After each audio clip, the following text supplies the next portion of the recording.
Ya, dan juga teman-teman Humas dan Protokol. Ini saya baru kali ini berdua. Ya. Asik. Terima kasih ya sudah mengajak saya Mas Adit ya. Asik, terima kasih saya punya teman akhirnya. Ya, ini kayaknya teman-teman media yang sudah datang boleh langsung bergabung di kursi merah ya. Kita akan segera memulai untuk acara Pojok Bulak Sumur di sore hari ini ya.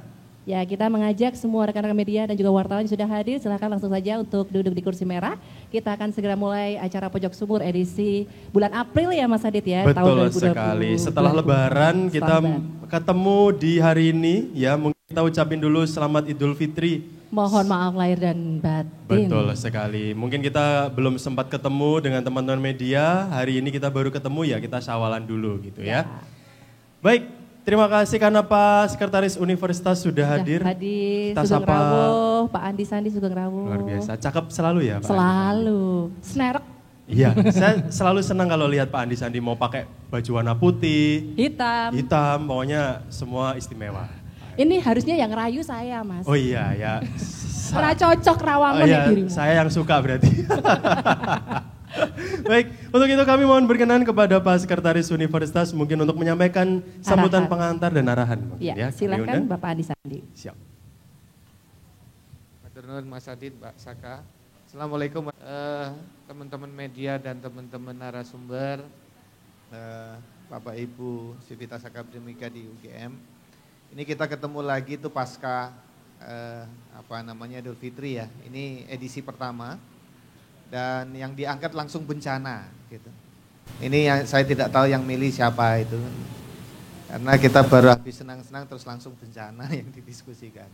Tapi memang masalah bencana ini hal yang yang pertama pasti tidak diduga ya. Memang sudah ada teknologi untuk menduga tetapi duga-duganya itu juga tidak bisa 100% gitu. Saya selalu ingat ketika membahas RUU dulu namanya, RUU keadaan darurat gitu ya. RUU keadaan darurat itu salah satunya adalah berkaitan dengan penanganan bencana. Karena bencana itu selalu harus ditangani dengan cara-cara yang extraordinary gitu. Bahkan itu jauh hari sebelum adanya Badan Penanggulangan Bencana gitu.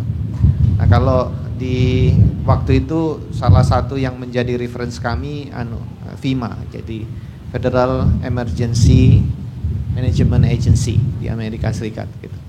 Nah, bencana itu kemudian menjadi diskusi yang menarik di draft itu karena begini, bencana itu ada yang alam, ada yang non alam.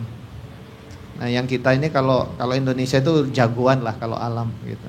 Karena semua ada di Indonesia gitu, Ring of Fire-nya ada. Tetapi kalau yang non alam itu mungkin kita berharap tidak terjadi di Indonesia seperti Chernobyl gitu. Chernobyl itu nggak bisa dikategorikan sebagai bencana alam. Pola-pola penanganan bencana ini juga penting gitu ya. Salah satunya waktu kita gempa di Bantul itu manajemen logistiknya dianggap yang terbaik di dunia. Nah, pengalaman-pengalaman ini baik gitu ya, baik untuk di-share ke siapapun dan yang utama adalah kewaspadaan kita sendiri terkait dengan pengelolaan bencana. Nah, ini kita punya narasumber, bahkan kita punya pusat studi di UGM yang fokus dengan bencana. Mudah-mudahan diskusi ini bisa lebih mencerahkan kita dan juga meningkatkan kewaspadaan tidak hanya di Sivitas Akademika tetapi juga kepada masyarakat. Penganten Mas Adit, Mbak Saka, selamat berdiskusi. Matur nuwun. Wassalamualaikum warahmatullahi wabarakatuh. Terima kasih Bapak Andi Sandi untuk penyampaian arahannya dan juga tentunya sambutnya untuk kita semua di sore hari ini ya Mas Andi. Betul sekali, dan karena narasumber sepertinya sudah datang semua. Ya. Kayaknya ada yang familiar dengan Mbak Saka? Saya jadi nggak enak, dulu saya izin ya sama Mas Anggri ya. Masih ingat sepertinya, ini DPL saya Mas. Oh gitu, Mas Anggri masih ingat? Oh jelas. Nilainya berapa dulu KKN Mas Anggri? Oh C ya? Oh iya, semoga tidak C, tapi ternyata lulus juga Mas Anggri. Alhamdulillah. Alhamdulillah. Tapi masih kenal ya sama Mas Anggri ya? Sih. Baik ya orangnya. Baik ya? dong. Oke. Mas Anggri adalah dosen terbaik sepanjang ini. Waduh, karena cowok mungkin ya. Baik, kita akan bahas, tadi sudah dibahas sama Pak Andi Sandi karena temanya bencana ya. Bencana. Mungkin nanti yang lebih banyak mengelontarkan pertanyaan kamu deh. Ini bagaimana sepertinya? Karena mungkin kaitannya sama jurusanmu. Lah kuliahnya udah 19 tahun yang lalu ya lali. Tapi kan setidaknya tahu gitu loh. Bencana itu kan kita mungkin nggak bisa prediksi ya. Terutama mungkin gempa bumi. Ya itu kita nggak bisa prediksi. Apakah itu karena lempengan, apa karena apa? Itu kan kita juga nggak bisa tahu ya. Ya apalagi ini kemarin bulan Maret itu ada terjadi gempa bumi yang sangat langka ya di Pulau Bawean itu. Padahal di daerah tersebut itu adalah sebuah daerah yang mana zona keaktifan kegempaannya paling rendah. Itu bisa terjadi di situ. Jangan-jangan lempeng tua sesar Jawanya sudah mulai aktif nih. Saya jangan ada khawatir nih. Mulai ilmunya keluar gitu ya. Saya nggak paham sebetulnya ya. Maaf ya. Tapi ini setidaknya untuk mengimbangi sedikit. Untuk mengimbangi apa yang sudah disampaikan Mbak Saka, sebetulnya kalau hujan kita selalu dapat bencana hidrologi. Kalau panas kita selalu punya bencana kekeringan. Itu bisa diantisipasi atau tidak, itu tentunya harus ada riset-riset mendalam. Pastinya. Udah lumayan pintar ya kelihatannya. Ya, kayaknya sedikit-sedikit mulai mengerti ya. Siap, terima kasih Pak Andi, bangga kita. Saya sedang mengapresiasi dirimu. Siap, terima kasih. Untuk itu kita mungkin akan undang karena temanya hari ini kesiapan pemerintah untuk bisa menghadapi bencana yang mungkin akan terjadi dan ke juga depannya. Tentunya kesadaran masyarakat dalam ancaman risiko bencana di tanah air kita ini. Yes, betul sekali. Untuk itu kami undang yang pertama narasumber Insinyur Gayatri Indah Marliani PSD, ahli gempa bumi dari Teknik Geologi Fakultas Teknik UGM. Kita berikan tepuk tangan teman-teman. Ya, terima kasih Ibu Gayatri sudah hadir. Silahkan bisa duduk. Juga kami mengundang Dr. Muhammad Anggri Setiawan MSI. Nah ini dokter nih saya panggilnya, bukan Mas Anggri ya. Beliau adalah PLT Ketua Pusat Studi Bencana PSBA UGM. Selamat datang Mas Anggri, silakan duduk. Aduh, agak beda gitu ya treatmentnya ya. Lalu yang ketiga, ini salah satu sahabat kita semua dari Direktorat Pengabdian kepada Masyarakat yang hari ini mewakili DERU, Disaster Emergency Response Unit. Ada Mas Amin Susiatmojo. Kami undang, silakan Mas Amin juga untuk bisa bergabung bersama kami di depan. Silakan. 3 narasumber sudah siap. Mungkin kamu dulu yang mau tanya Mbak. Aduh saya deg-degan kalau saya dulu ini. Jadi ini sudah hadir ya ahli bencana. Sudah ada ahli gempa bumi juga di sini, ada tim DERU bersama kita semuanya. Dan tentunya membahas tentang terkait dengan bencana ini Mas dan juga Ibu. Saya tahunya itu ada di WRR. Itu bahwa Indonesia itu menempati posisi kedua di dunia dari 193 negara yang dinilai. Ya begitu ya Bu ya, betul gak ya? Saya takut salah ini, sepertinya saya pernah dengar seperti itu. Nah itu kan berarti kan kita harus sangat aware di situ berkaitan dengan bencana di Indonesia. Nah di sini untuk kejadian gempa yang sering terjadi di akhir-akhir ini, terutama di Pulau Bawean yang konon ini sangat langka, itu bagaimana menurut Ibu? Cek, ya. Aku nanti jomplang. Agak tengah aja Bu, takutnya saya nanti malah bertanggung jawab. Tahu-tahu tidak ada patahan kata Pak Anggri. Takutnya ada sesar juga di situ. Patahan. Patahan. Baik.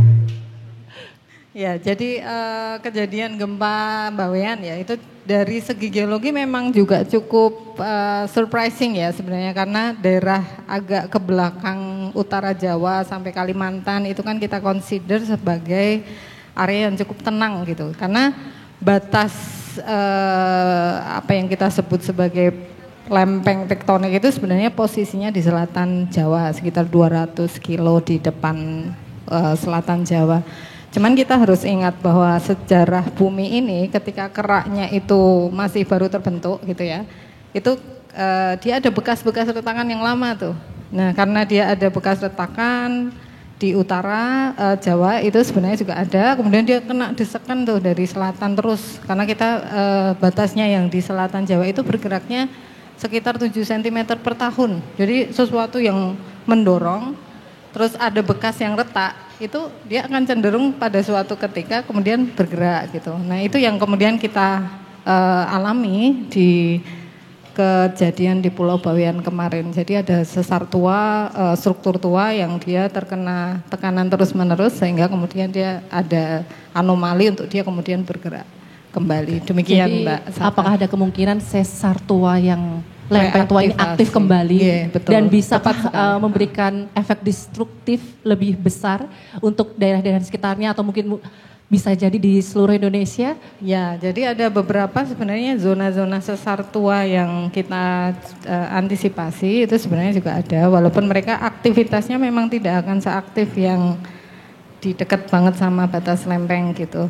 Nah, yang di sesar tua ini contohnya di daerah Kalimantan itu ada beberapa zona sesar tua yang pada suatu ketika tekanannya cukup besar dia akan bergerak gitu. Cuman rata-rata ada 2 karakter tuh.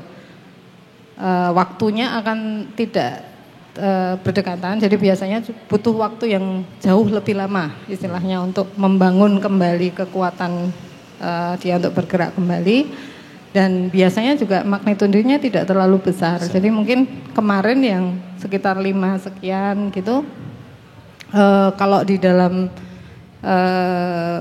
ranah kegempaan itu masih medium, masih belum yang ukurannya besar. Cuman karena memang dia dekat sekali dengan Pulau Bawean, sehingga masyarakat di Pulau Bawean kemudian menjadi terdampak secara cukup signifikan, demikian. Oke, terima kasih Bu Gayatri. Saya mau move dulu ke Pak Anggri. Pak Anggri, mungkin bencana kita bisa dikatakan tadi di awal nggak bisa diprediksi, tapi infonya yang saya terima, Pusat Studi Bencana Alam sedang mengembangkan inovasi alat yang bisa mendeteksi bencana lebih dini.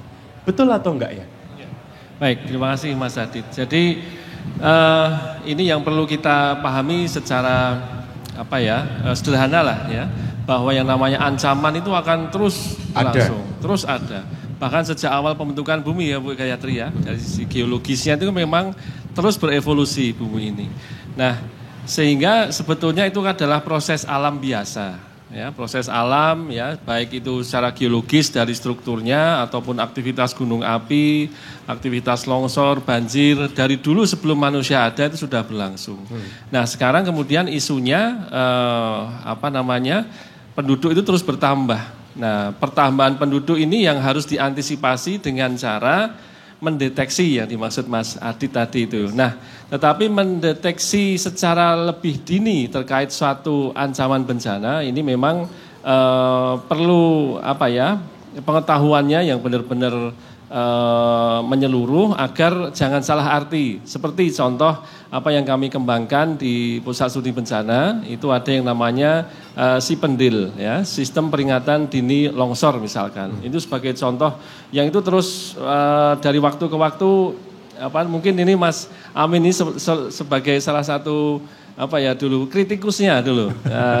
Kritik Mas nanti kalau bisa gini-gini akhirnya berkembang terus. Nah, itu jangan disalahartikan bahwa kemudian karena dia sistem peringatan dini longsor, orang kemudian hanya bergantung pada alatnya.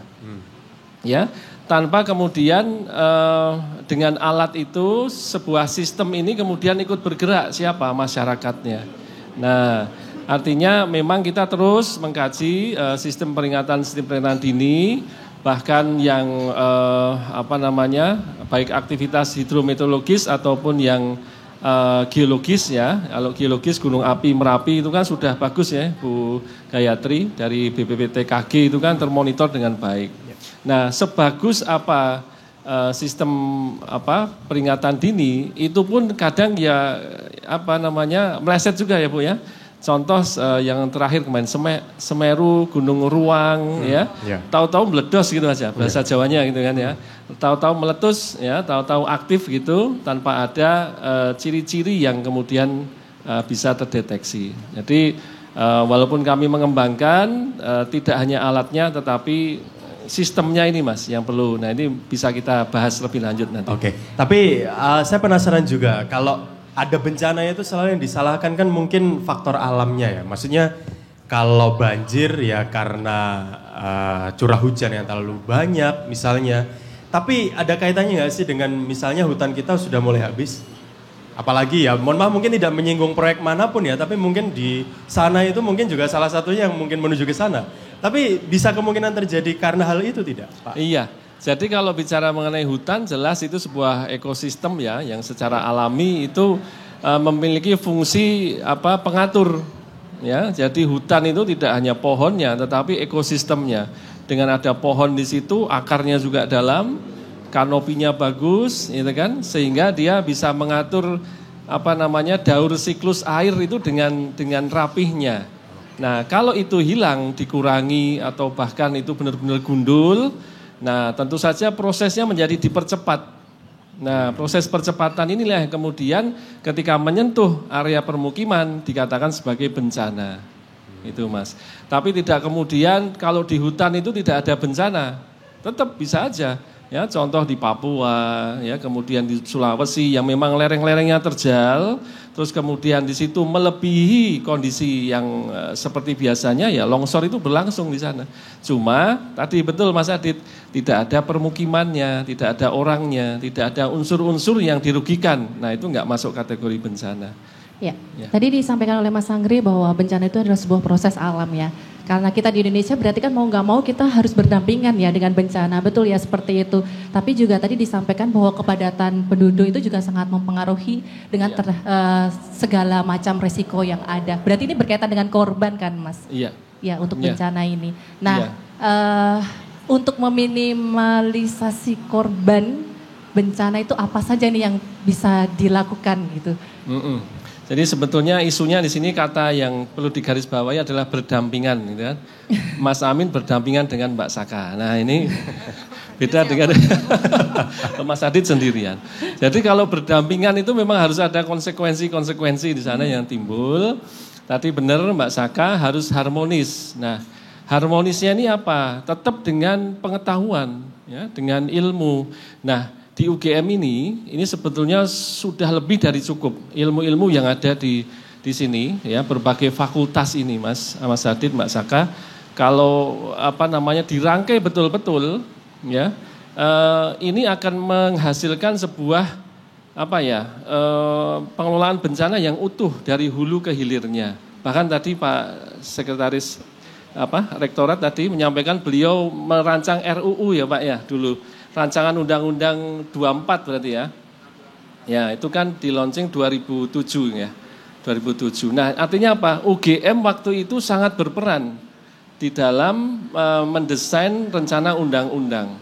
Nah, rencana undang-undang ini tentunya tidak hanya geologi, tidak hanya geografi, ya, tetapi dari hukum, dari kedokteran, dari pertanian, kehutanan, semua unsur ya, psikologi, bahkan sampai ISIPOL dan seterusnya. Ini kalau terlibat semua, ya nanti mungkin babnya dari Mas Amin nanti ya, ini bagaimana mengintegrasikan. Kalau zaman saya dulu ada KKN tematik khusus kebencanaan. Nah kalau ada bencana mesti Mas Anggri turun ke sana. Wah ini pokoknya sekarang masih ada kayaknya Mas Amin masih ya, ada. Pokoknya susah-susah itu kasihin saya dulu. Itu Mbak. Iya. Tapi saya mau ke Mas Amin, tapi saya mau ke Bu Gayatri dulu. Penasaran tadi yang disampaikan Bu Gayatri lumayan menggelitik saya sebetulnya. Kita pernah bencana besar tsunami kan Aceh 2004 sama Palu 2018. BMKG kemarin sempat menakut-nakuti katanya ada potensi megatrust juga. Bisa diprediksi nggak sih apakah akan ada kemungkinan terjadi tsunami seperti Aceh atau mungkin di Palu? Itu bisa diprediksi nggak kira-kira? Ya, kita bicara prediksi, tapi mungkin saya kembali ke ini ya. Kalau kita mau mencari hikmah dari peristiwa itu. Jadi tahun 2004 waktu tsunami Aceh itu sebenarnya merupakan titik balik kebangkitan Indonesia tentang bahwa mengenali potensi itu penting. Sehingga pada waktu itu sensor yang terbatas, kemudian informasi yang terbatas mengenai sumber gempa waktu itu kurang. Sehingga kemudian karena ada peristiwa yang luar biasa itu, kemudian kita sebagai negara Indonesia itu kemudian bangkit bersama-sama bahwa ini penting untuk mengetahui potensi kejadian di masa yang akan datang, sehingga penambahan sensor dilakukan, penelitian besar-besaran tentang geologi gempa bumi dan sumber bencana gempa bumi dan tsunami itu juga ikut terbawa oleh arus perubahan itu. Sehingga kalau kita melihat kembali ke 2004, kemudian kejadian gempa Yogyakarta 2006, kemudian tsunami di Pangandaran 2009 waktu itu memberikan awareness sebenarnya bahwa ini penting untuk diketahui. Sehingga kalau kita bicara kembali, kemungkinan nggak kejadian seperti itu terjadi di masa yang akan datang.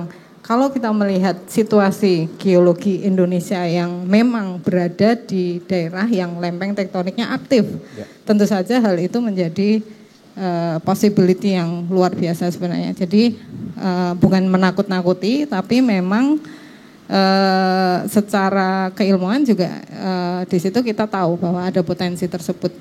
Kapan tidak bisa diprediksi? Kapan tidak bisa diprediksi, kita bisa mempelajari dengan lebih detail lagi mengenai periode pulangan dari sumber yang kita tahu. Misalnya tadi kita bicara tentang gempa dan tsunami 2004, kita tahu tuh dari peristiwa itu bahwa sumber gempanya di situ. Sehingga bukti-bukti pergerakan dari si sumber ini di masa yang lampau kemudian bisa digali pengetahuannya. Kita tahu bahwa misalnya ada periode ulang sekitar 150 tahun, 200 tahun atau 300 tahun dari bukti-bukti perulangan itu. Kemudian kita bisa gunakan pengetahuan itu untuk kemudian memproyeksikan kira-kira berapa ratus tahun lagi akan terjadi hal yang sama. Itu hanya peristiwa, bukan prediksi ya, tapi semacam potensi kasar tentang future behavior dari si sumber ini. Cuman kalau kita ditanya tanggal berapa, jam berapa, itu nggak akan ada. Nggak bisa. Belum ada saat ini teknologi apapun yang bisa memprediksi dengan akurat. Seperti itu. Laut tidak sebaik Merapi yang dia itu sudah bisa mengkalkulasi 4 tahun sekali mereka akan meletus gitu ya. Karena aktif. Yes, betul sih ya. Karena aktif jadi bisa diukur. Ya, betul sih. Berarti kita memang kayak harus waspada setiap hari ya sebenarnya ya. Tapi ya, bisa dibilang seperti itu ya. Menilik dari yang disampaikan Ibu Gayatri untuk lempeng tektonik di Indonesia ini yang aktif dan juga ada terjadi pergeseran lempeng. Yang mau saya tanyakan kenapa sumber gempa itu kebanyakan kalau di Indonesia itu di laut ya, jarang-jarang banget itu yang ada di daratan begitu. Saya malah seneng tuh kalau di laut. Oh gitu ya, malah lebih aman ya? Karena kalau gempa di darat itu sebenarnya jauh lebih merusak. Kalau lebih destruktif ya? Karena biasanya dangkal sumbernya, jadi kalau kita bicara tentang energi gempa bumi, itu sebenarnya semakin dekat dengan sumber itu energi gelombang yang dilepaskan itu juga semakin besar. Sehingga goncangan yang dirasakan oleh yang berada di lebih dekat epicenter itu akan menjadi lebih besar. Kalau kita punya sumber gempa yang dekat dengan di darat, artinya kan orang tinggalnya di darat tuh, nggak banyak orang tinggal di laut. Sehingga kalau di laut misalnya kita kebanyakan itu sumbernya di zona subduksi yang kira-kira 200 kilo di lepas pantai, misalnya di Jawa, begitu gelombangnya sampai ke kita udah walaupun kayak 7 gitu ya, magnitudo 7, magnitudo 8 gitu, pas nyampe ke kita tidak akan terlalu banyak terasa oleh yang tinggal di darat karena sudah hilang sepanjang jalan, kecuali nanti ada tsunami. Nah tsunami itu yang efeknya biasanya kemudian merusak. Tapi kalau magnitudo 4,5 atau 5 aja kita berada di situ, terus kedalaman biasanya berkisar antara 12 kilo, 10 kilo gitu ya. Itu energinya ketika sampai ke atas itu masih gede tuh. Sehingga efek merusaknya juga menjadi semakin besar.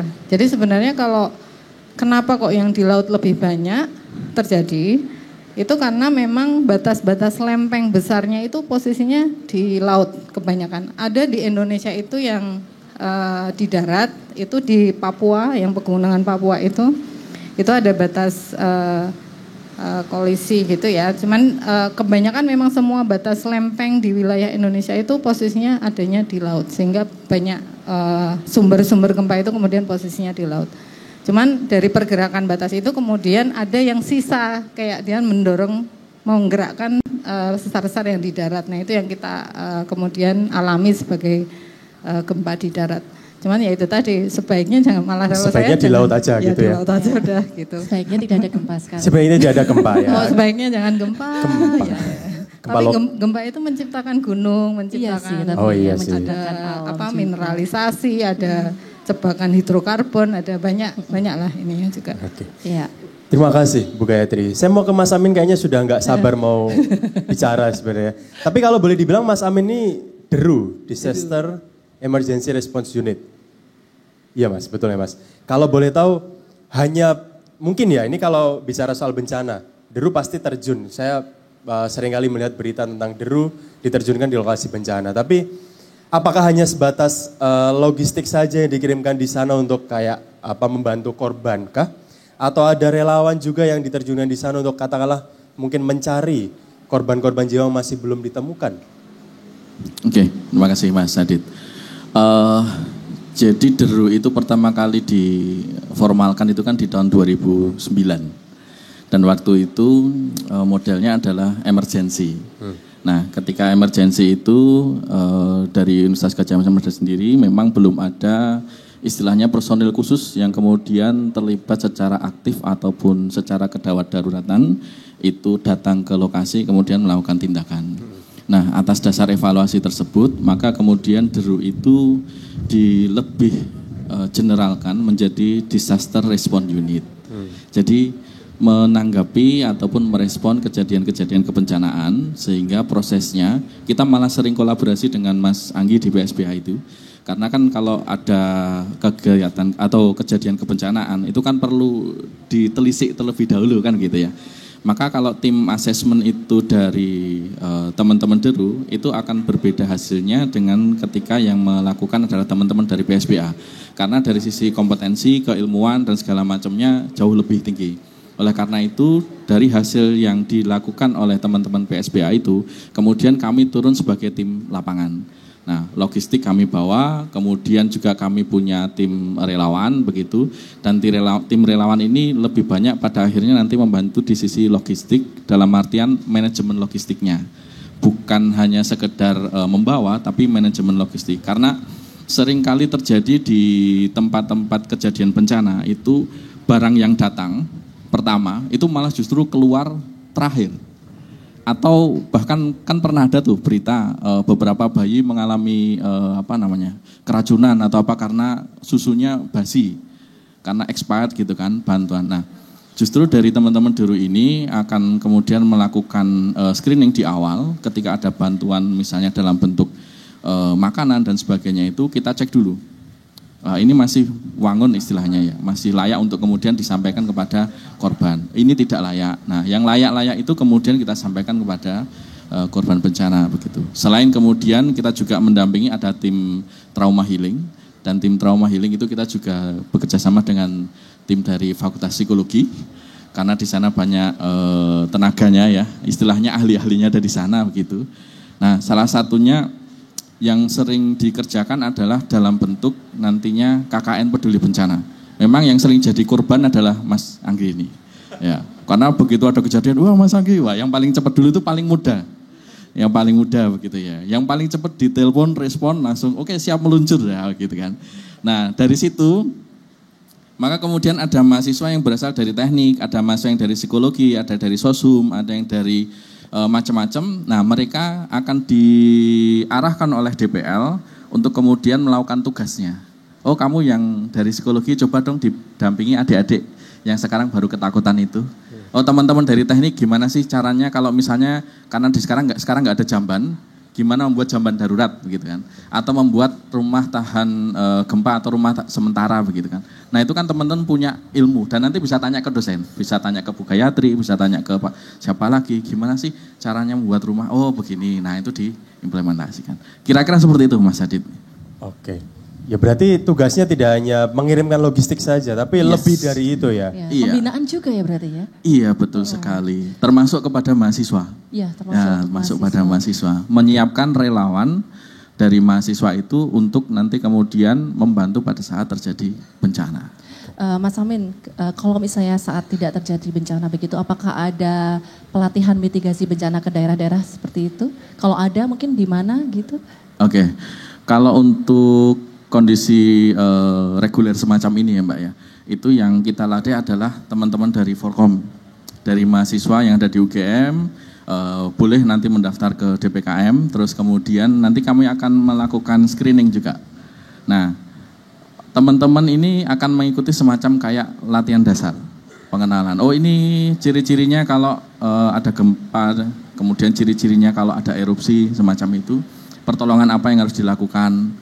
Termasuk di bulan Mei ini itu kami baru sedang menyiapkan untuk pelatihan teman-teman besok relawan. Namanya kelas relawan, Pak. Namanya kelas relawan. Nah, kelas relawan ini isinya adalah teman-teman mahasiswa yang kemudian ketika nanti katakan ada bencana gempa bumi dan sebagainya bisa membantu timnya Mas Anggri ini untuk datang ke lapangan karena mereka sudah lebih terlatih kan begitu. Jadi terbuka untuk semua mahasiswa UGM baik S1, Iya. S2, D3 gitu ya? Iya, betul sekali. Yang bisa ataupun yang ingin aktif terlibat dalam kegiatan itu. Baik. Oke, terima kasih Mas Amin, luar biasa. Bu Gayatri juga, Pak Anggri juga. Saya mau ke mungkin Pak Anggri. Apa ya, kalau boleh dibilang memang pemerintah kayaknya juga sedang mencanangkan pembangunan berbasis kebencanaan. Kalau kemarin saya tidak salah dengar di berita. Itu seolah-olah kayak belum banyak diimplementasikan, bahkan mungkin belum berjalan. Seolah kayak mungkin hanya wacana saja Pak Anggri. Tapi sebetulnya dari sudut pandang Pak Anggri sendiri, mungkin dari PSBA gitu, itu bisa dilakukan nggak sih Pak Anggri? Mungkin Indonesia sebagai negara yang berbasis kebencanaan, maksudnya waspada terkait dengan bencana, itu bisa juga akan terjadi atau diimplementasikan nggak? Baik, terima kasih Mas Adit. Jadi di Pusat Studi Bencana itu kami ya alhamdulillah ini setiap saat itu kan selalu melihat kondisi kebencanaan di Indonesia itu dari berbagai mitra di daerah ya, dari Sabang sampai Merauke ini dari BPBD, jadi Badan Penanggulangan Bencana Daerah. Nah, ini di sini beliau-beliau yang bekerja di sini itu selalu mengajak diskusi ya terkait dengan proses pembangunan di daerahnya yang kemudian terganggu oleh aktivitas kebencanaan. Nah, di sisi lain mereka juga harus menyiapkan satu dokumen ya, dokumen kajian risiko bencana yang ini sifatnya wajib minimal ada itu di setiap daerah. Dan dari 500 sekian kabupaten kota di Indonesia ini belum ada separuhnya yang punya, Mas. Nah, artinya apa? Kalau kembali ke pertanyaan Mas Adi tadi bahwa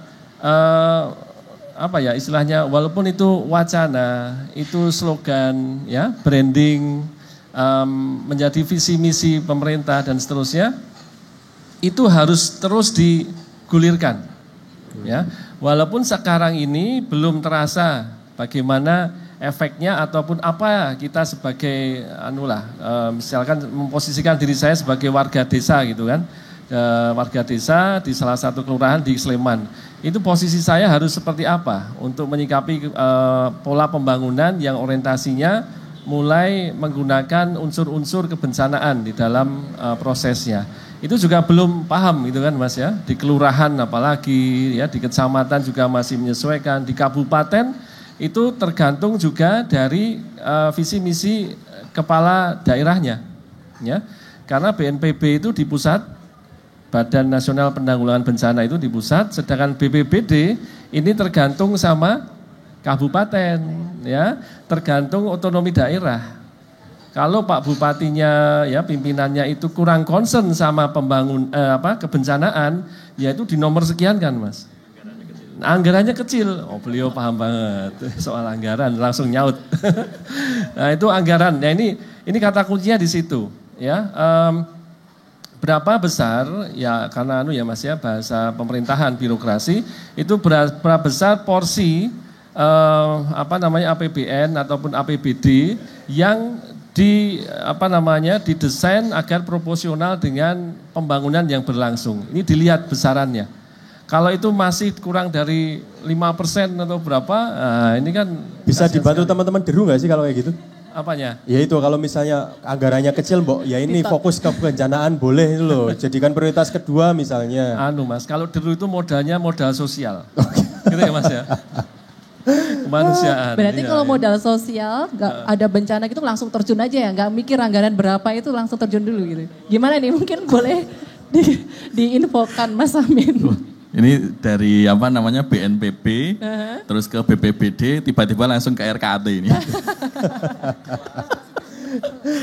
Jadi kalau kegiatan-kegiatan semacam itu, terutama dengan kebencanaan, kan memang istilahnya butuh persiapan-persiapan gitu. Tadi disampaikan Mas Anggri, kalau setiap kabupaten, bahkan pusat itu punya anggaran gitu ya. Nah ketika kita kemudian misalnya nih dapat kemarin seperti Bawean begitu ya. Nah, di UGM sendiri itu memang sudah ada alokasi anggaran yang diposkan di Deru untuk kita merespon seperti itu. Tetapi lebih banyak untuk kemudian kita melakukan responnya bukan dalam sisi penyediaan logistiknya, Mbak. Nah, oleh karena itu kalau untuk sisi logistik, bantuan dan sebagainya, itu kita tetap bekerja sama terutama dengan misalnya ada teman-teman mahasiswa, kemudian ada donatur, kemudian juga pemerintah daerah dan sebagainya. Nah, itu logistik yang terkumpul di UGM itu akan kita bawa ke sana. Seperti yang kemarin di Bawean, itu yang ada di sini yang terkumpul, termasuk yang di Jawa Tengah waktu terjadi banjir itu juga sama. Jadi dari kalangan donatur yang ada di Universitas Gadjah Mada ini dibawa ke sana. Dan uniknya lagi nih, mungkin cuma ada di UGM, Mas. Kagama. Oke. Ya, jadi Kagama itu juga terlibat aktif dalam kebencanaan. Sehingga ketika kemarin kita ada di Jawa Timur, di Bawean, kemudian di Jawa Tengah itu, atau di NTB yang dulu ketika gempa, itu peran Kagama itu sangat penting sekali. Sehingga jalur-jalur logistik, kemudian termasuk bahkan birokrasi, itu juga sangat terbantu dari peran Kagama ini. Sehingga sangat penting sekali untuk kita selalu menjaga kolaborasi dan sinergi antara Universitas Gadjah Mada, Kagama, dan juga teman-teman mahasiswa ataupun kalangan donatur yang ada. Begitu Mas Adit, Mbak Saka. Iya, iya makanya betul sekali. Syawalan Kagama penting sekali berarti ya. Mempertemukan semua Kagama gitu ya mungkin ya narasinya. Tapi ini menarik juga Mas Amin, Mas Anggri. Saya panggil Mas Anggri boleh gak sih? Gak apa-apa ya? Mas Anggri aja selisihnya dikit. Oh kalau sama dia jauh Mas. Tapi menarik memang tadi yang disampaikan Mas Anggri dan juga Mas Amin. Memang mungkin alokasi anggaran yang menjadi patokannya, mungkin menjadi highlightnya juga. Memang pemerintah desa perlu disadarkan terkait hal itu. Bisa dibilang seperti itu Mas Anggri ya. Tapi belum lama ini memang ya pemerintah mungkin tidak akan mengalokasikan itu sebagai prioritas utama. Mungkin seperti itu. Tapi harapan dari PSBA seperti apa sih mungkin untuk kalangan pemerintah yang di level mungkin Pemkab kah atau mungkin dari Pemprovnya kah harus seperti apa ke depannya nantinya? Ya, jawaban singkatnya harus cerdas Mas. Ya, cerdas menyikapi terbatasnya anggaran. Ya, bahwasannya kalau kita menunggu dana itu harus besar dulu, itu pun tidak kemudian menjanjikan bahwa kebencanaan itu kemudian akan terkurangi resikonya. Ya. Artinya apa? Cerdas dalam memahami bagaimana kondisi di daerahnya, minimal di desa tadi ya, Mas Adit ya. Di level desa ini sekarang ini trennya kalau paling enggak di Jogja lah. Di Jogja itu mesti ada relawan. Ya, di desa saya pun itu ada relawan berbah misalkan. Itu satu kecamatan, tiap desa itu punya relawan-relawan sendiri. Dan ini memang militan sekali Mas. Apapun sampai sarang tawon di mana aja dikejar gitu loh. Itu malah digoreng sekarang itu tawonnya. Dan gurih juga Pak itu. Kok sampai ke situ ya. Artinya apa ya, siap ya dalam kondisi darurat ini beliau ini walaupun tidak ada dananya Mas. Ya, relawan ini tidak ada dananya mereka itu. Tetapi karena asas kemanusiaan, rasa memiliki desa itu. Nah, disitulah timbul daya juang untuk tetap menjaga keamanan di desanya. Apalagi kalau nanti teman-teman relawan ini lebih dinaikkan kapasitasnya sehingga menjadi bagian dari pengurangan risiko bencana ataupun penanggulangan bencana di level desa. Nah, ini lewat KKN mungkin sekalian ini Mas mumpung ingat gitu ya. Jadi peningkatan kapasitas relawan ya, khusus relawan-relawan ini tidak hanya sifatnya respon ketika darurat ya, tetapi juga membekali mereka ya bahwa ketika menyelamatkan seseorang atau sedang melakukan proses evakuasi dan seterusnya, diri mereka ini juga harus safety gitu loh. Jadi pemahaman-pemahaman ini juga harus digiatkan untuk terus bisa muncul. Nah, ini jadi anggaran penting ya, porsi di kelurahan, kabupaten dan seterusnya. Tetapi kecerdasan untuk bisa mengelola sumber daya yang ada terlebih dahulu untuk pengelolaan bencana itu lebih diprioritaskan Mas untuk sekarang ini. Ya, itu dulu. Itu. Apalagi? Ya, ini tadinya kita dari tadi itu bahasnya hanya lempeng tektonik terus ya. Sementara di Indonesia ini kan tidak hanya gempa tektonik yang terjadi, ada juga gempa vulkanik. Sebenarnya lebih bahaya mana sih Bu? Antara gempa tektonik atau gempa vulkanik? Ya, dua-duanya sama sih. Sebenarnya gempa vulkanik itu yang lebih ditakutkan itu sebenarnya dia tuh tanda apa sih gitu loh. Jadi kalau gempa vulkanik itu biasanya ujung-ujungnya entah ada proses fase erupsi dari gunung apinya itu sendiri yang perlu diwaspadai, karena biasanya kalau gempa karena tektonik itu yang bisa sampai destruktif gitu ya, bisa merusak gitu karena dia biasanya skalanya besar. Kalau gempa vulkanik itu biasanya skalanya kecil-kecil karena dia sebenarnya menandakan pergerakan dari si magma, batuan leleh panas itu ke permukaan. Jadi dia lewatnya di mana itu dia membuat retakan-retakan kecil. Nah, itu yang sebenarnya terdeteksi sebagai gempa vulkanik. Sehingga pola dari gempa vulkanik itu yang kita pengen tahu, ini artinya apa sih? Dia mau keluar, dia mau meletus, dia mau apa? Nah, itu. Berarti untuk pengamatan polanya lebih mudah daripada gempa tektonik. Lebih mudah karena terkonsentrasi. Kalau dia sekalinya suatu gunung api menunjukkan peningkatan seismisitas atau peningkatan kegempaan, artinya dia sedang melakukan sesuatu nih gitu. Apa gitu. Nah, itu yang kemudian membuat observer yang tim monitoring di sekitarnya kemudian menjadi waspada. Peningkatan kegempaannya diikuti enggak dengan peningkatan suhu di kawah misalnya, atau peningkatannya diikuti dengan penggembungan tubuh gunung api enggak. Jadi nanti ada pengamatan yang kemudian menjadi lebih fokus di situ. Nah, itu yang kemudian menjadi masukan yang baik nantinya untuk menentukan apakah dia dalam fase erupsi, awas, siaga, dan seterusnya itu dari situ. Untuk mendeteksi gempa vulkanik ini kan ada alat pendeteksinya, tapi kan yang saya dengar itu banyak sekali alat-alat yang dicuri oleh orang-orang yang tidak bertanggung jawab begitu. Dan ya, mungkin Bu. Belum semua daerah punya kayaknya ya. Belum semua daerah juga punya. Kalau Merapi mungkin ada tapi mungkin di gunung-gunung lain. Ya, Merapi itu terus terang salah satu-satunya gunung di Indonesia yang sampai punya 5 observasi di sekitarnya, itu satu-satunya Merapi saja itu gimana sebenarnya. Bu? Kalau misalnya untuk daerah-daerah dengan gunung yang belum ada alat-alat, itu apakah kita bisa mengamati secara alam begitu? Oh, ini mau ada gempa vulkanik ini, itu bisa nggak ya? Tambah lagi Bu, apakah ini kaitannya sama anggaran tadi? Iya, kaitannya sama ini, edukasi tadi ya, bahwa apa yang dipasang di situ tuh sebenarnya bermanfaat untuk kepemilikan itu, rasa memiliki itu tadi loh. Jadi kalau misalnya ada rasa memiliki yang ditanamkan sejak dini bahwa ini untuk kita semua gitu, ini untuk keselamatan Anda sendiri gitu, sehingga apa sih harganya solar panel berapa sih gitu, tapi tidak sebanding dengan data yang hilang ketika itu diambil, atau misalnya aki diambil itu harga aki berapa, tapi datanya itu yang tidak bisa dihargai dengan uang gitu. Nah, pemahaman seperti itu yang mestinya membuat itu tadi kayak peningkatan kapasitas, bahwa apa yang dipasang di sekitarnya itu ya dijaga juga gitu. Nah, itu mungkin juga perlu ditanamkan. Kalau mau mencari petanda gejala alamnya tuh gitu apa gitu loh. Ya, kalau untuk kita seperti masyarakat awam pengen tahu, oh ini ya ada tanda-tanda mau. Itu banyak nanti ceritanya jadi mitos. Jadi kalau gempa bumi nggak ada. Jadi kalau ada yang bilang ada awan kinton gitu. Terus langit tiba-tiba jadi ungu. Langitnya tiba jadi ungu, nggak ada, itu tidak terkait dengan itu sebenarnya. Tapi kalau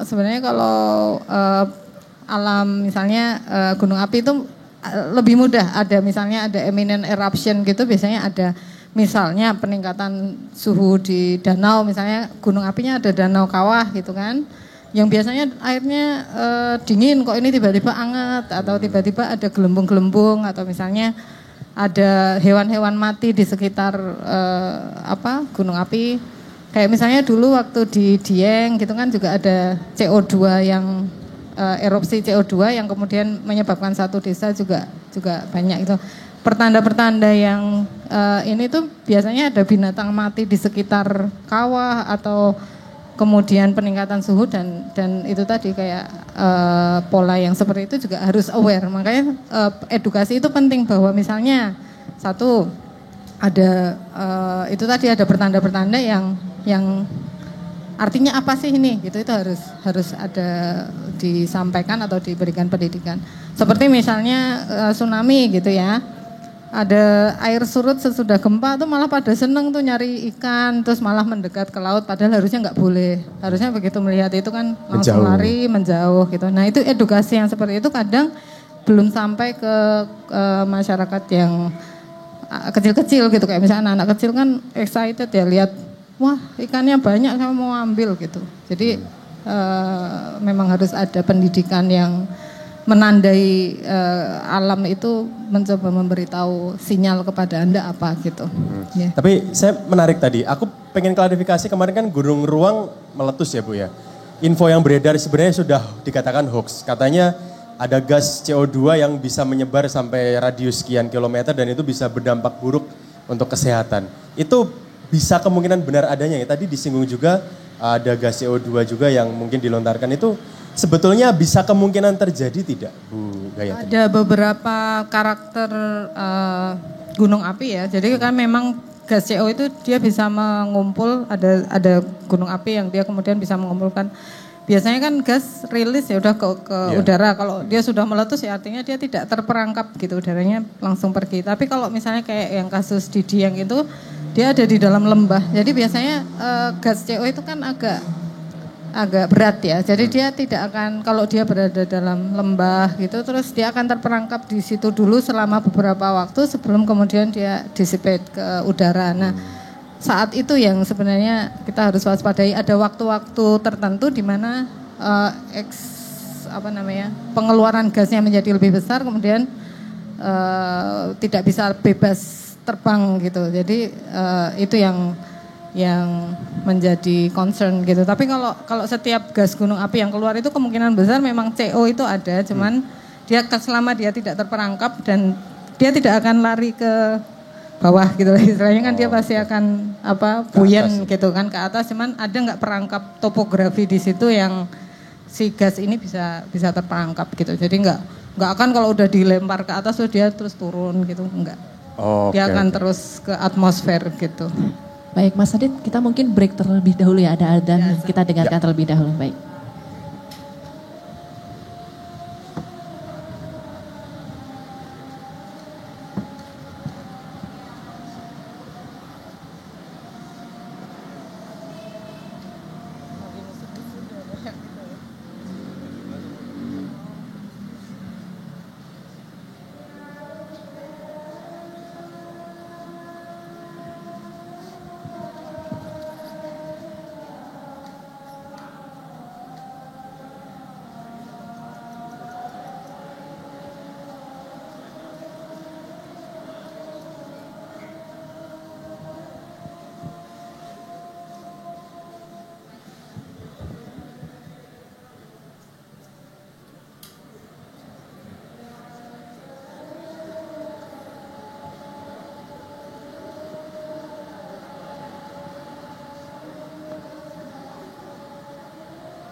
Baik Mas Adit, kita lanjutkan kembali ya obrolan kita di Pojok Bulak Sumur. Terima kasih rekan-rekan media masih terus menyimak ya. Baik, tadi kita sudah bahas ya berkaitan dengan banyak hal ya. Ini kayaknya mau ada pertanyaan beberapa lagi untuk Mas Amin ya. Terkait dengan program kerja Deru nih Mas. Ya, program kerja Deru ini dalam waktu dekat ini apa saja sih Mas? Tadi kan disampaikan kerjasama juga dengan BNPB, BPBD, juga dengan mahasiswa. Apakah juga kerjasama dengan luar negeri begitu mungkin bisa. Tapi nggak ada mengharapkan bencana kan Mas? Jangan. Iya. Bahaya itu. Bahaya makanya. Bahaya. Makasih Mbak Saka. Kalau yang dalam waktu dekat ini diselenggarakan jelas kelas relawan. Nah, kelas relawan ini tentunya nanti akan menjadi basic untuk kita punya relawan-relawan yang baru. Karena setiap tahun itu kan ada mahasiswa masuk gitu ya. Ada juga mahasiswa yang keluar. Artinya ada relawan yang baru dan ada relawan yang akan lulus begitu. Sehingga regenerasi perlu kita kerjakan. Nah, kemudian untuk mitra-mitra yang dari asing ya Mbak. Biasanya kita lebih menegaskan itu pada sisi kajian. Nah, kalau ada bencana kita turun dalam tim-tim itu. Nah, kalau waktu yang reguler kayak gini, ini sekarang yang ada ini. Itu kita sedang mempersiapkan beberapa program, maksudnya dalam hibah pengabdian masyarakat yang nanti akan menghilirisasi IPTEK itu untuk mempersiapkan masyarakat siap ataupun tanggap terhadap bencana gitu. Nah, tahun kemarin saya kebetulan ikut salah satu programnya Mas Anggi ini. Program apa Mas? Di desa mana itu Mas? Di Selopamioro. Selopamioro. Unik. Jadi mengenalkan bencana lewat mocopat. Lewat mocopat. Mocopat. Nah kalau nanti pengen, Mas Anggrit yang hafal teksnya, saya nggak hafal soalnya. Gitu. Nanti bisa nanti diminta untuk mocopat. Ya, iya nembang, bagus lah. Closingnya nembang nih. Closingnya nembang ini, Mas Anggrit. Ya. Jadi apa namanya?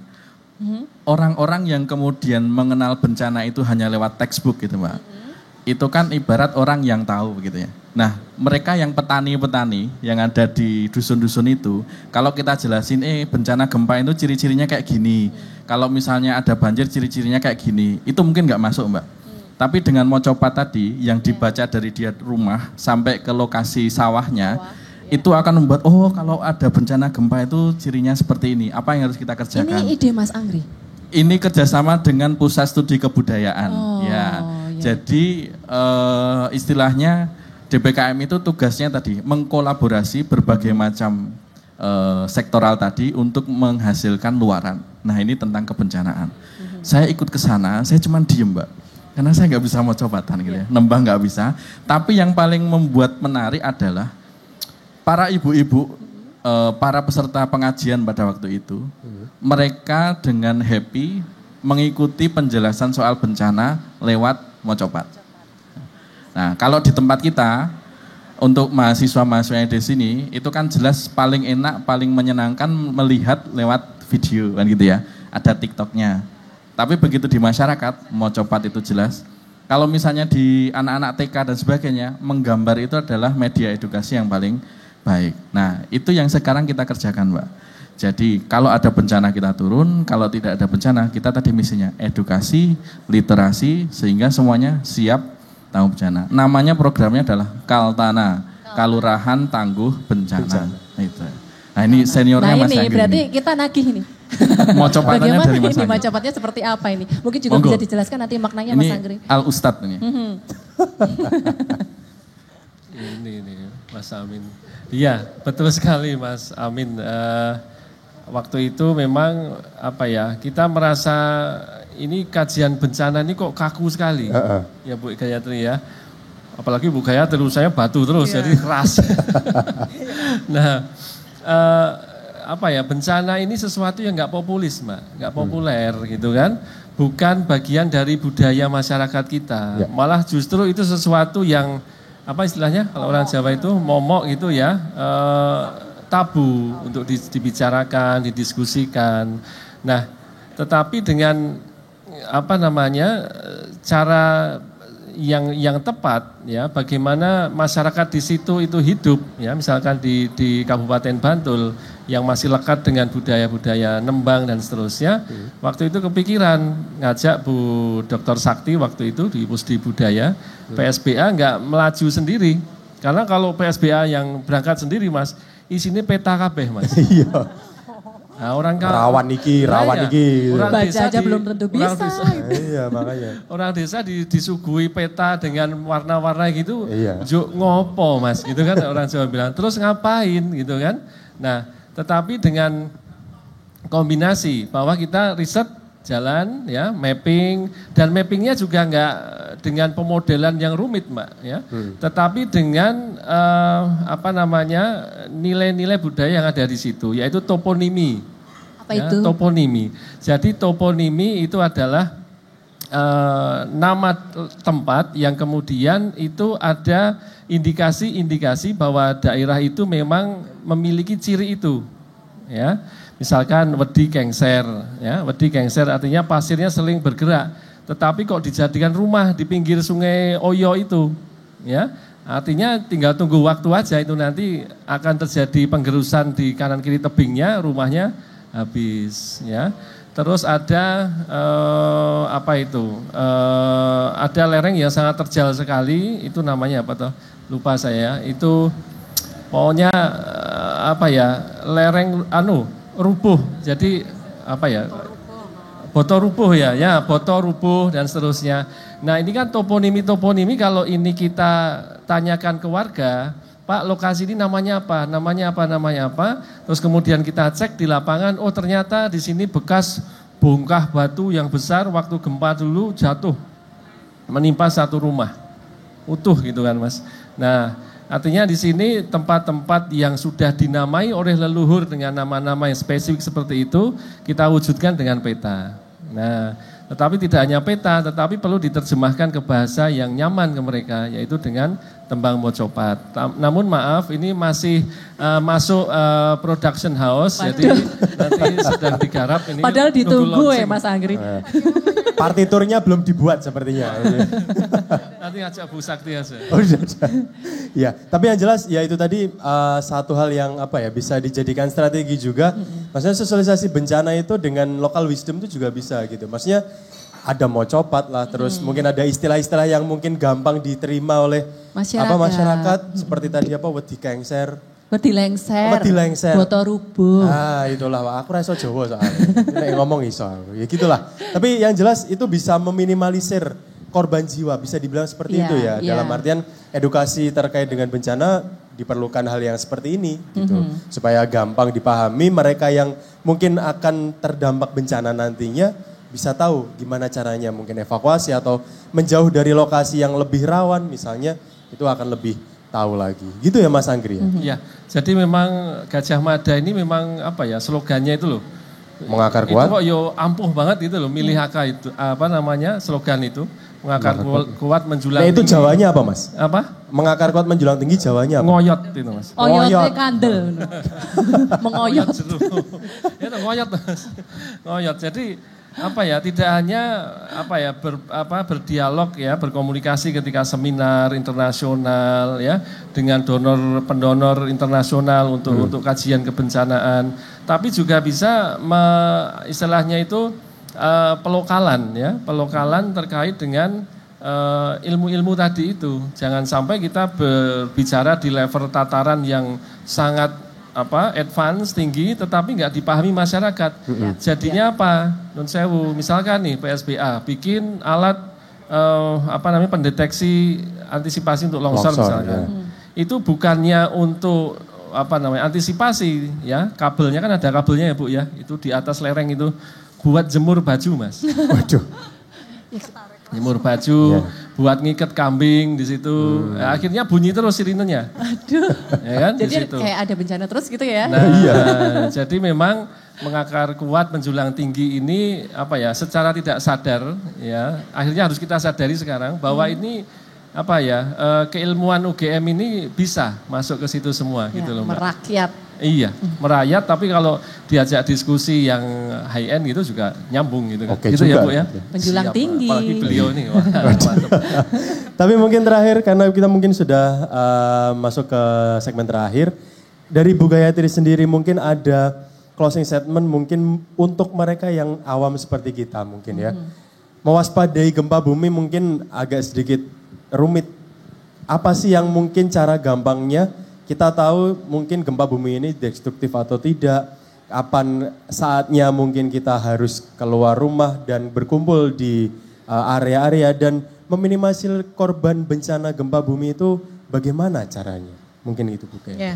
Baik, sebenarnya sudah ada beberapa acuan ya sebenarnya untuk tahu apakah wilayah di mana kita berada itu ada sumber gempa bumi atau tidak, secara walaupun pengetahuan tentang itu juga terus dipelajari gitu ya, ditambah lagi database-nya.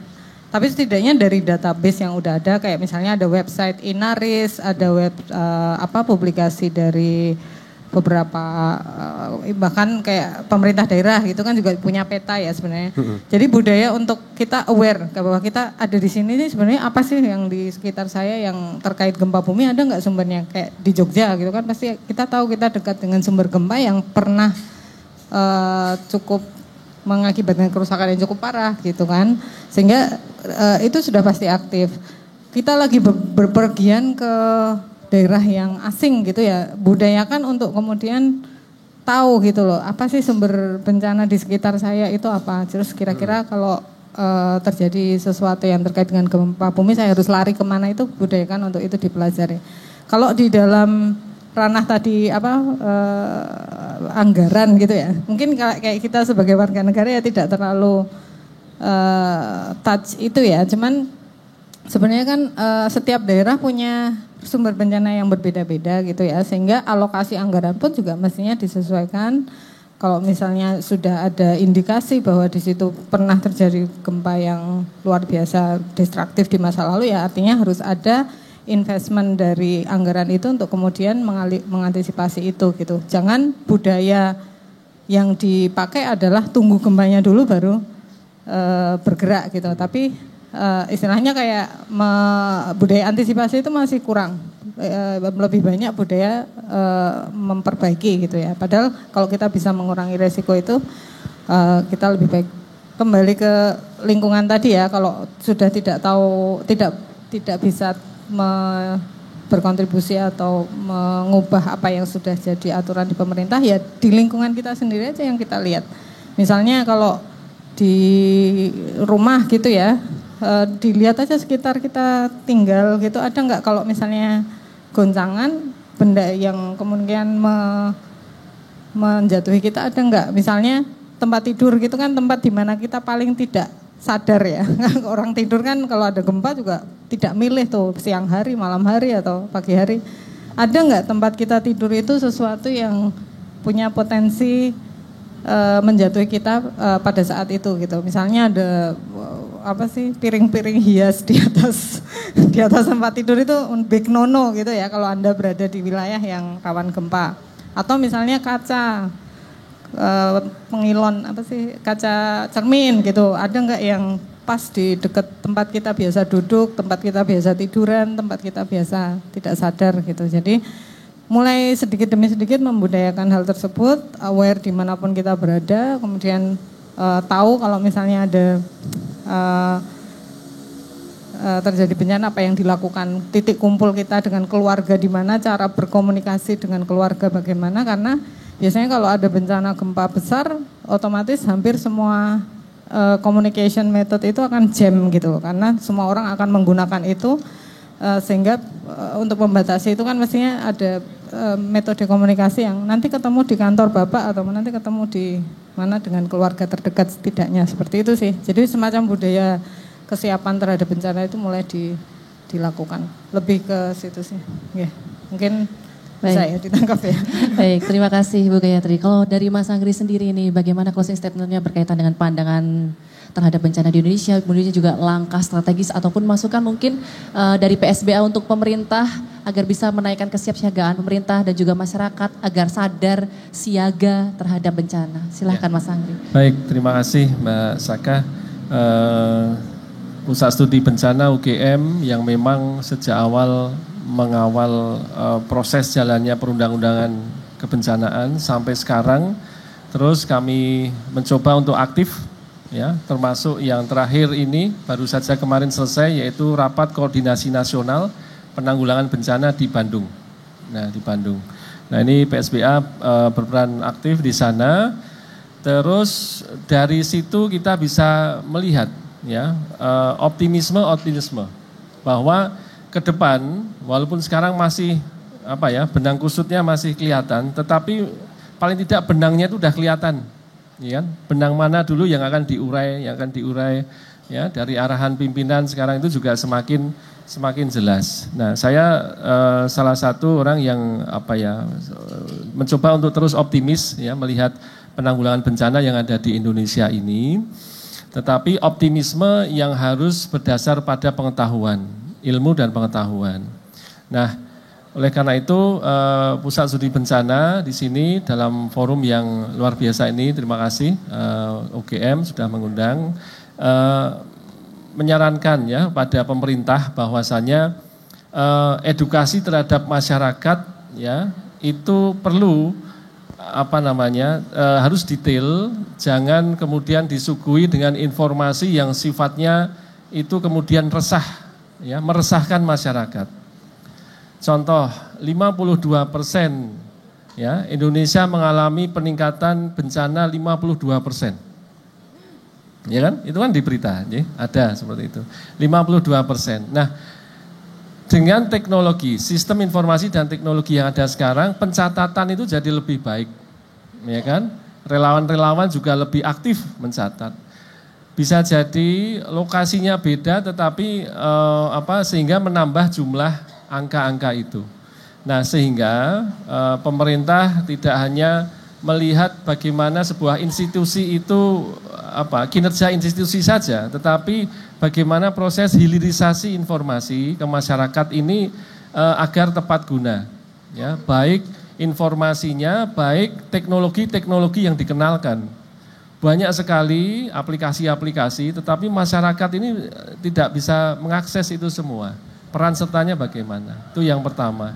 Yang kedua, dari sisi masyarakat, ya, ini dengan modal sosial, lagi-lagi di level kelurahan atau komunitas-komunitas lokal, ini bergerak lebih aktif ya untuk memunculkan inovasi.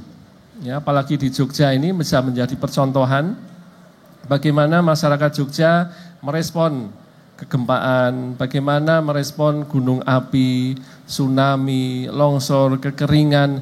Nah, ini contoh-contoh baik. Ini kalau bisa dari kampus ini kita mengangkat itu menjadi sebuah lesson learn bagi masyarakat Indonesia lebih luas. Jadi tidak harus menunggu pemerintah, tapi gerak juga dari arah bawah. Nah, yang terakhir Mbak Saka, Mas Adit, terkait dengan kampus, ya, universitas. Di sini kami Pusat Studi Bencana menyarankan, ya, juga merekomendasikan bagi setiap unit-unit yang ada di universitas ini juga memulai untuk meletakkan, ya, unsur kebencanaan itu di dalam standar operasional prosedur yang ada. Ya, mulai dari siapa berbuat apa, ini harus jelas. Ya, jangan sampai nanti ketika kondisi darurat di kampus yang terkenal dengan penanggulangan kajian kebencanaannya, ya, tetapi malah kacau. Nah, ini sehingga mumpung kondisinya masih aman seperti ini, masih stabil di Jogja ini, kita siapkan SOP kecil, tetapi nanti lama-lama itu akan berkembang. Nah, itu yang harus dikawal sehingga kebencanaan ini menjadi budaya seluruh masyarakat Indonesia. Terima kasih, Mas Eka. Oke. Terakhir, Mas Amin, closing statement-nya dari Mas Amin dan juga tim Deru. Tentu harapan yang diharapkan di sini tidak mau kan Deru adanya bencana gitu mungkin ya. Tapi ada harapan lain mungkin untuk pemerintah atau mungkin untuk UGM sendiri? Baik, terima kasih Mas Adit. Jadi ada fungsi kita itu merespon, tapi juga ada fungsi kita itu mitigasi. Nah, dari sisi merespon kita akan terlibat pada kegiatan-kegiatan kebencanaan itu, dan tidak hanya Deru, bahkan fakultas, pusat studi, K5L, semuanya punya fungsi itunya. Oleh karena itu menurut saya sepakat dengan yang disampaikan Mas Anggri tadi bahwa SOP itu menjadi hal yang penting gitu. Karena bisa jadi kejadian misalnya kemarin ada pohon yang tumbang begitu ya. Itu kan terjadinya di salah satu fakultas. Otomatis kan teman-teman K5L dan sebagainya yang pertama kali merespon tentang itu. Kemudian yang kedua kaitannya dengan mitigasi tadi. Kita juga melakukan edukasi. Edukasi bisa lewat hilirisasi tadi yang sudah disampaikan Bapak Ibu dosen punya hasil penelitian dan sebagainya, karena aksesnya dari UGM jauh dibawa ke masyarakat dalam bentuk pengabdian. Hibah-hibah pengabdian, kemudian proposal pengabdian yang diimplementasikan itu menjadi alternatif supaya mereka mengenal teknologi untuk mengurangi korban bencana. Kemudian perlu juga kita melakukan regenerasi. Oleh karena itu kepada teman-teman mahasiswa ini yang siap dan sanggup untuk bergabung bersama dengan relawan bisa segera nanti informasinya bisa dilihat di webnya Pengabdian UGM tentang pembukaan kelas relawan. Semakin banyak kita punya generasi yang tanggap dan juga tinggi empati terhadap sesama, itu akan lebih mudah untuk melibatkan dan mengembangkan sinergi. Ya, karena ibaratnya kan sekarang ada di UGM, tapi kan besok kerjanya di mana, tinggalnya di mana, begitu kan? Bisa jadi justru pengalaman-pengalaman yang diperoleh dari kampus itu dia jadi motor, Mbak. Nah, di sana dia, oh ada kebencanaan seperti ini, kemudian oh apa yang harus dikerjakan, Pak Lurah harus ngapain, Pak Kades harus ngapain, bisa jadi dia motor. Kemudian yang ketiga adalah bahwa kita nggak bisa berjalan sendiri. Oleh karena itu kolaborasi baik dari institusi akademisi, kemudian birokrasi, kemudian dari sektor yang lain itu sangat diperlukan. Nah, kalau kita semuanya sudah bergabung jadi satu, ketika ada bencana itu akan lebih mudah. Lebih mudah itu dalam artian bukan meringankan, bukan ya, tetapi kan menangani itu akan menjadi lebih ringan begitu ya. Dibanding kita nggak tahu apa-apa, bekerja sendiri-sendiri itu menjadi akan sangat berat. Nah, oleh karena itu mumpung kita ketemu bareng di sini, UGM punya banyak potensi, punya banyak ahli, ya kita kumpul untuk kemudian mengabdikan, menyampaikan sesuatu yang berguna untuk masyarakat, membawa barokah. Begitu Mas Adit dan juga Mbak Saka. Baik, aduh sudah tiba di penghujung ini ya di acara Pojok Sumur, Bulak Sumur ini. Terima kasih banyak Mas Amin, Ibu Gayatri dan juga Mas Anggri sudah bergabung di sini sharing bersama semuanya.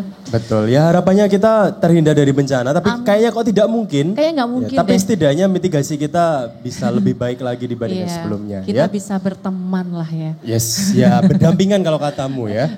Kalau bisa berteman gimana, bisa nggak ya?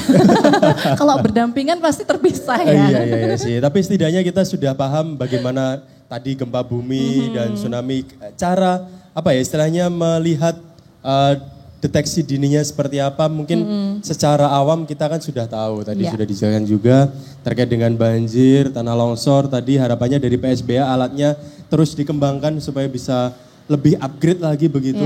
Dan juga dari tim Deru juga siap kalau semisal sewaktu-waktu terjadi bencana, insya Allah dari relawan juga siap. Sudah tadi siap siaga akan semua. siap siaga semua. Tadi apalagi ada kelas relawan tadi sehingga bisa menyiapkan semuanya lebih baik lagi. Yes. Dan untuk mengapresiasi ketiga narasumber ini Mbak Saka, kita ada sedikit cenderamata untuk mereka narasumber bertiga. Untuk itu kami mohon berkenan kepada koordinator bidang layanan protokol dan juga koordinator humas. Mohon berkenan untuk bisa menyerahkan cenderamata kepada ketiga narasumber yang kami mengundang sudah hadir Mbak di Nia sini. dan Pak Jack mungkin bisa bergabung ke depan untuk menyerahkan kenang-kenangannya ya. Cenderamata, monggo. Silakan untuk yang pertama mungkin untuk narasumber kita yang perempuan sendiri ini, Ibu Gayatri, oleh Pak Haryanto. Nah, yang perempuan sama Pak Haryanto ini ya. Iya, betul. Ya, terima kasih Insinyur Gayatri Indah Marliani PhD. Kebalik ya. Grogi, Pak Cek grogi sepertinya ya. Dan selanjutnya juga terima kasih SBUGM yang tadi juga sudah memaparkan banyak sekali hal mengenai kesiapan mitigasi mengenai bencana alam di Indonesia ya. Ya, dan narasumber kita yang ketiga kami ucapkan terima kasih lah dari tim Disaster Response Unit Deru DPKM UGM. Terima kasih banyak. Iya, terima kasih. Mohon berkenan foto bersama dulu, monggo. Iya. Silahkan. Silahkan Mbak Nia juga ikut bergabung untuk foto bersama. Juga teman-teman wartawan, semua yang hadir teman-teman di sini. media dan juga teman-teman HMP yang hadir, monggo bergabung bersama semua ke depan. Mbak Frida yang baru datang juga boleh ikut ke depan, monggo Ya, silakan. Mbak Destina juga boleh, silakan untuk bergabung. Mbak Astri. Monggo Mbak Astri juga dan teman-teman silakan. Baik, teman-teman wartawan silakan juga bisa bergabung untuk ke depan. Monggo lo, monggo teman-teman media lo. Sudah diayoin sama Mbak Astri juga. Ya teman-teman humas juga boleh, teman-teman humas. Prof Nanung boleh, Prof Nanung. Ya, ada Prof Nanung juga, ada Mbak Frida. Nanti Pak Nanung sendiri sudah ada vokalisnya, Pak Nanung.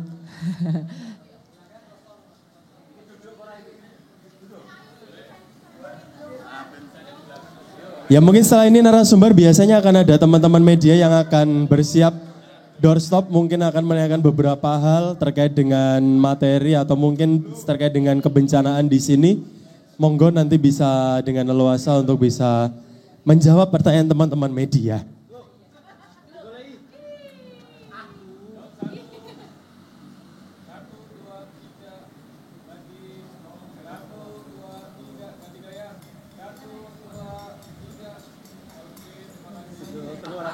Semua timnya Mas Amin hadir ini di sini betul. ya. Ada Mas Andri, ada Mbak Destina juga. Ya. Pokoknya terima kasih yang sudah hadir di kesempatan Pojok Bulak Sumur hari ini. Semoga kesiapsiagaan kita terkait dengan bencana ini bisa lebih maksimal lagi dan bisa meminimalisir korban jiwa tentunya ya. Ya, dan silahkan masih banyak sekali nih menu angkringan yang bisa dinikmati, dilanjutkan lagi boleh sekali. Masih ada beberapa bakso yang tersisa.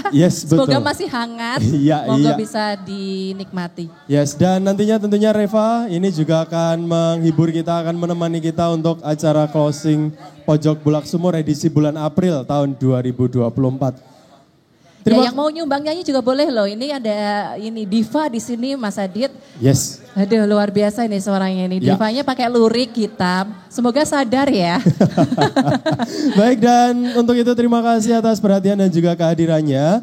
Dan untuk itu kita undur diri ya. Karena kita sudah selesai. Mungkin besok bulan April akan ada Pojok Bulak Sumur lagi. Iya, sampai jumpa di Pojok Bulak Sumur berikutnya. Assalamualaikum warahmatullahi wabarakatuh. Selamat sore semuanya.